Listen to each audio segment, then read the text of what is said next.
إنا أنزلناه قرآنا عربيا لعلكم تعقلون. أعوذ بالله من الشيطان الرجيم.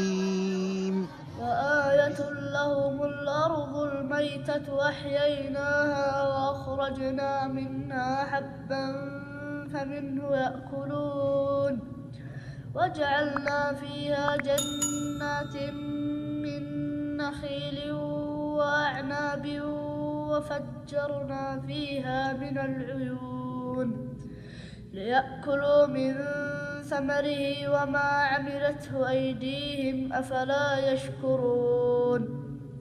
سبحان الذي خلق الأزواج كلها مما تنبت الأرض ومن أنفسهم ومما لا يعلمون.